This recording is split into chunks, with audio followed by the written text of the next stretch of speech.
Hello students. Today we will start the chapter 3rd of your English literature book, that is laser. Laser एक poem है W.H. Davis के द्वारा। सबसे पहले हम समझते हैं कि लेज़र का मतलब क्या होता है। ठीक है, laser means when you get free time. जब आपको फ्री टाइम मिलता है, आप फ्री रहते हो अपने ड्यूटी से या अपने जो भी जॉब करते हो, जो भी काम करते हो, उससे जब आप फ्री हो जाते हो, फिज़िकली मेंटली फ्री, तो उसे हम लेज़र कहते हैं। ठीक है, तो ये पोएम है। उससे पहले प्री रीडिंग टास्क देखते हैं हम लोग बच्चों। What do you do in free times? आप फ्री टाइम में क्या करते हो? List at least 5 things that you want to do but cannot do because of lack of time। 5 ऐसे चीज़ें आपको लिखनी है जो आप करना चाहते हो लेकिन इसलिए नहीं कर पाते हो क्योंकि आपके पास टाइम नहीं है। ठीक है, तो ये आप लोग खुद से करेंगे। ये 5 चीज़ खुद से लिख लेंगे क्योंकि सारे बच्चों का ये है, सब बच्चों का अलग अलग होगा। कोई बच्चा पेंटिंग करना चाहता है लेकिन नहीं कर पाता होगा, कोई बच्चा खेलना चाहता है नहीं खेल पाता होगा, बहुत सारी चीज़ें हैं, तो वो आप खुद से लिखोगे। 3rd नंबर पे आओ। Do you enjoy the fast and hectic life of a metro city और the slow and peaceful life of village away from a city? आप कौन सा लाइफ पसंद करते हैं, मेट्रो सिटी का या गांव का? ये भी आपके ऊपर है, इट्स अप टू यू। जिस इंसान को शांति पसंद है, ब्यूटी, नेचर ब्यूटी पसंद है, तो वो गांव में रहना चाहेगा, गांव में उन्हें उसे अच्छा लगेगा। और जो बच्चा अगर फास्ट लाइफ जीना चाहता है, जैसे सिटी में है, तो सिटी का लाइफ बहुत फास्ट होता है, आपको नेचर नहीं मिलेगा देखने के लिए। वहाँ पे हेक्टिक शेड्यूल होता है हमारा, हम लोग बिज़ी रहते हैं बहुत ज़्यादा। तो ये भी आपके हिसाब से है, आप कहाँ एंजॉय करते हैं, विलेज में या फिर सिटी में। Make a list of at least 5 places, hill stations that you would like to visit.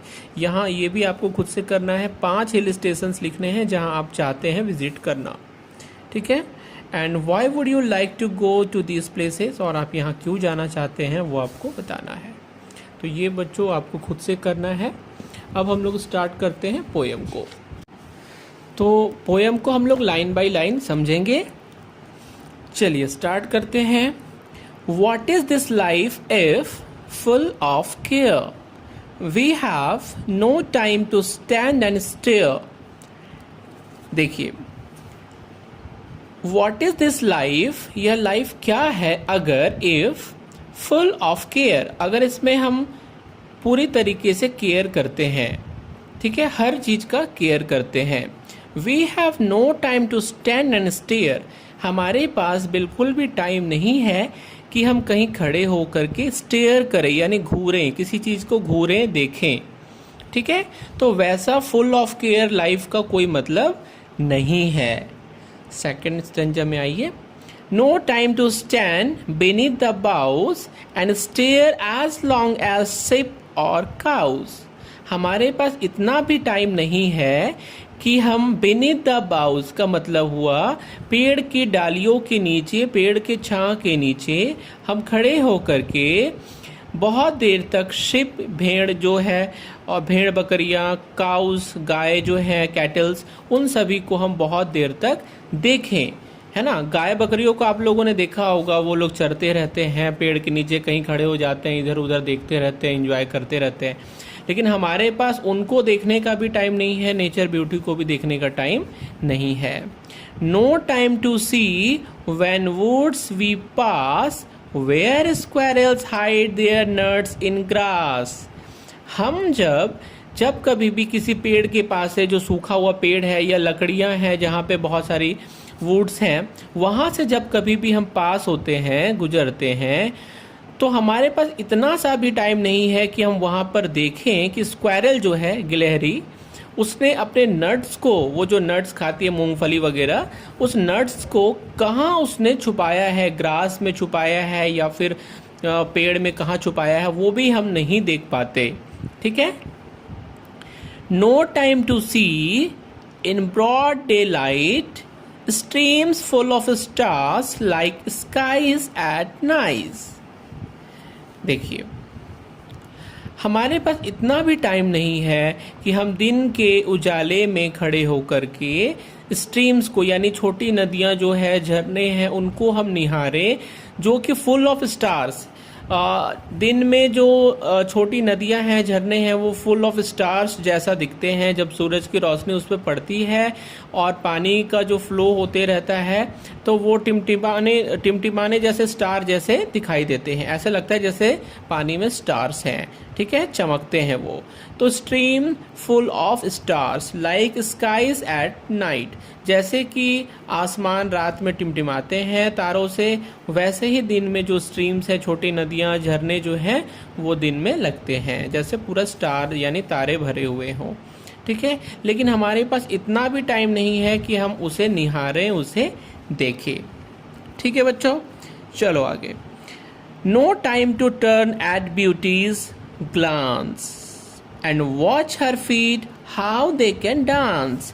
हमारे पास इतना टाइम नहीं है कि हम एक नज़र में ब्यूटी को देखें, यानी जो सुंदरता है, जो सौंदर्य हमारे प्रकृति की, उसे हम देखें। And watch her feet how they can dance, यहाँ दे कैन डांस का मतलब है कि प्रकृति जब झूमती है, जब पूरे चरम पे होती है, जब चारों तरफ हरियाली होती है, हवाएं चलती है, फूल जो है फ्लावर्स ब्लूम करते हैं, तो उन सब को हम कहते हैं प्राकृतिक जो है वो नाच रही है, डांस कर रही है।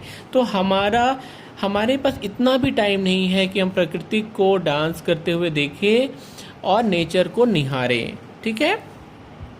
No time to wait till her mouth can enrich that smile her eyes began. तो हमारे पास इतना भी समय नहीं है कि हम तब तक वहाँ वेट करें जब तक कि till her mouth can enrich that smile, जब तक कि हमारे चेहरे पे एक मुस्कान नहीं आ जाए, तब तक भी हम वहाँ वेट नहीं कर सकते हैं और हमारे आईज जो हैं वो आगे बढ़ जाते हैं। हम वहाँ थोड़ा देर तक देख नहीं सकते। जैसे अगर हम प्रकृति को देख रहे हैं तो कुछ समय तक अगर हमने उसे देखा तो फिर जब हमें आनंद आएगा, हमारे फेस पे एक स्माइल आ जाएगी, लेकिन तब तक हम रुकते ही नहीं हैं। हमने ऐसे एक नज़र में देखा और फिर हम वहाँ से चले जाते हैं, ठीक है। A poor life this if full of care we have no time to stand and stare. तब ये जो केयर वाली लाइफ है ये एकदम पुअर लाइफ है, बेकार सी लाइफ है ये, है ना। हमारे पास we have no time to stand and stare, हमारे पास बिल्कुल भी अगर टाइम नहीं है कि हम स्टैंड करें और स्टेयर करें, देखें रुक करके किसी भी चीज़ को, प्रकृति को निहारे, तो भाई ये लाइफ एकदम बेकार है। फुल ऑफ केयर से भरी हुई लाइफ है, तो ये बेकार लाइफ है। तो बच्चों ये इस पोएम में पोएट जो है वो रिग्रेट करता है हम इंसानों को और ये कहता है कि हम प्रकृति का लुत्फ नहीं उठा पाते हैं, जो कि बहुत गलत है, ठीक है। वैसे लाइफ जीना जो है निरर्थक है। हमें वैसा लाइफ नहीं जीना चाहिए जिसमें हम अपने लिए, खुद के लिए समय नहीं निकाल पाएँ। जब हम प्रकृति की गोद में हैं, चारों तरफ हमारे हरियाली है, तो हमें उन्हें देख करके खुश होना चाहिए, हमें अपने लिए टाइम निकालना चाहिए। लेकिन अगर हम ऐसा नहीं कर पाते हैं तो ये लाइफ जो हमारा है, जीवन जो है वो निरर्थक है, बेकार है, ठीक है। तो ये पोएम सबको समझ में आ गया होगा बच्चों। तो बच्चों अब हम क्वेश्चन आंसर की तरफ बढ़ते हैं और देखते हैं हमने पोएम में क्या समझा। तो पहला क्वेश्चन है बच्चों, what does the speaker miss because of lack of time. Time की कमी के कारण पोएट क्या मिस करता है। Due to lack of time the speaker misses to see sheep or cows, the squirrels hiding their nuts in grass, a stream full of stars and other beauties of nature। Time की कमी के कारण poet जो है वो kettles को नहीं देख पाता, चाहे उसमें शिप्स हो चाहे काउज हो, नहीं देख पाता। स्क्वायरल को नहीं देख पाता कि वो अपने नट्स को कहाँ छुपाते हैं। स्ट्रीम्स को, छोटे झरने, नदी को नहीं देख पाता जो कि स्टार से भरे हुए हैं, चमचमाते रहते हैं दिन भर। और अदर ब्यूटीज़ ऑफ नेचर, और प्रकृति के और कई सारे सौंदर्य है, सुंदरता जो है प्रकृति की, वो भी वो नहीं देख पाता समय के कारण। ठीक है। क्वेश्चन 2 देखेंगे।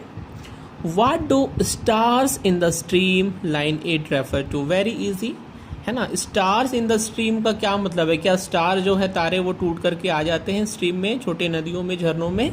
नहीं। तो इसका क्या मतलब है? The stars in the stream refer to the fishes and stones in the water which appears like shining stars, है ना।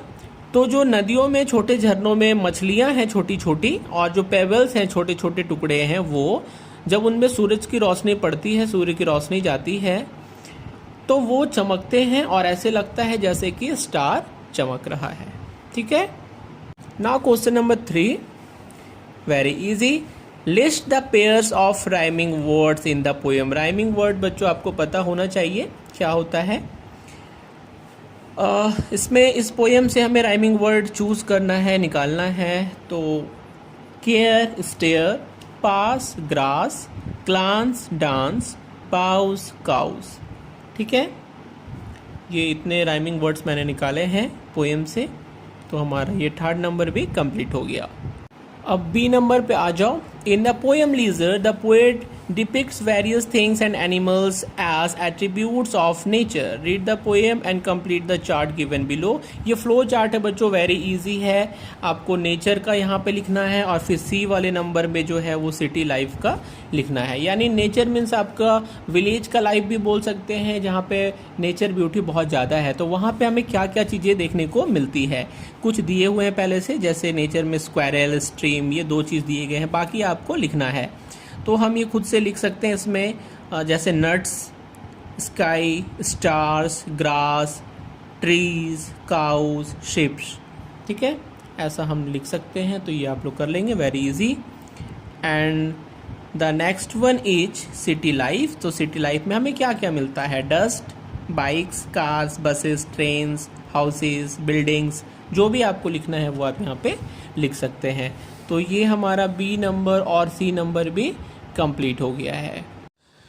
Now bring out the contrast between the nature and city life. अब हमें सिटी लाइफ और जो village का life है उसमें contrast करना है कि क्या हमें सिटी लाइफ में मिलता है और क्या हमें विलेज लाइफ में मिलता है।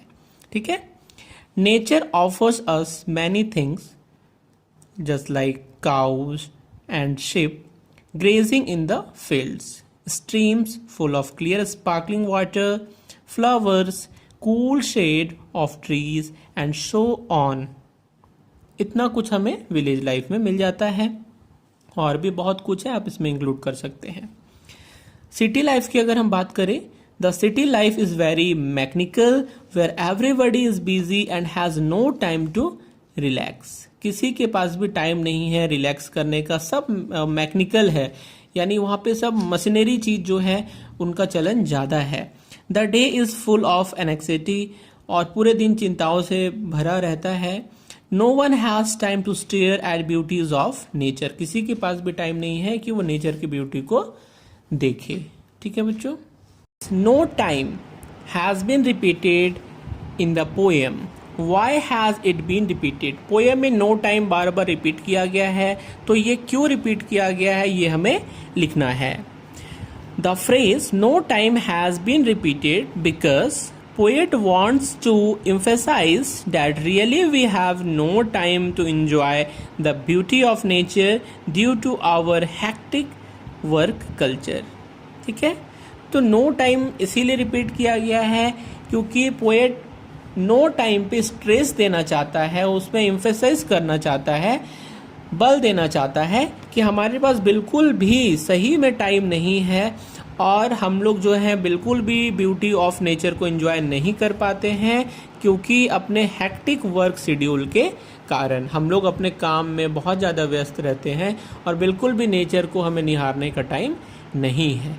तो इस पूरे पोएम में यही बताया गया कि हमारे पास टाइम नहीं है हमारे पास बिल्कुल भी टाइम, तो इसलिए यहाँ पे नो टाइम को रिपीट किया गया है। नंबर नेक्स्ट आ जाइए लाइफ स्किल्स में। Why do people in cities normally face shortage of time? Is all the work they are busy doing productive, discuss with your partner. ठीक है। Why do people in cities normally face shortage of time? City में जो लोग रहते हैं उन्हें time की हमेशा कमी क्यों रहती है? Is all the work they are busy doing productive? क्या वो हर काम जिस पे वो बिजी रहते हैं वो प्रोडक्टिव होते हैं, यानी उससे कुछ फायदा होता है, या कुछ ऐसे भी काम है जिसमें वो बिजी रहते हैं बट हमें कोई फायदा नहीं होता है? डिस्कस करना है हमें। ठीक है। People in cities face shortage of time because they remain busy to earn money. वो सिर्फ पैसा कमाने में लगे रहते हैं, इसीलिए कमी हो जाती है।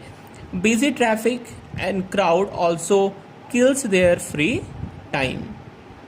और कुछ फ्री टाइम जो उनके पास होता है उसको बिजी ट्रैफिक, यानी जो पॉपुलेशन है, डेंस पॉपुलेशन जो है, आबादी जो है बहुत ज़्यादा, वो जो है ट्रैफिक के कारण हमारा जो कुछ फ्री टाइम भी बचता है तो उसमें भी हम फंसे रह जाते हैं और लेट हो जाता है। तो ये जो टाइम होता है ये तो प्रोडक्टिव नहीं ही होता है, ये प्रोडक्टिव बिल्कुल भी नहीं है, इससे हमें कोई फ़ायदा नहीं होता। हम ट्रैफिक में फंसे रहते हैं, घंटों टाइम स्पेंड कर देते हैं वहाँ पे, इससे हमें क्या फ़ायदा होता है? कोई फ़ायदा नहीं होता। ठीक है स्टूडेंट्स, कुछ और भी क्वेश्चंस हैं जो हम आप लोग के लिए लेकर के आए हैं, जिसे आप देख सकते हैं, स्क्रीनशॉट ले सकते हैं। जैसे कि आपका फिगर ऑफ स्पीच कौन कौन सा पोएम में आया है वो भी है, तो आप इसको देख लीजिएगा एक बार अच्छे से। और नेक्स्ट वीडियो में हम नए चैप्टर के साथ फिर मिलेंगे। तो के लिए bye bye, thanks for watching my channel.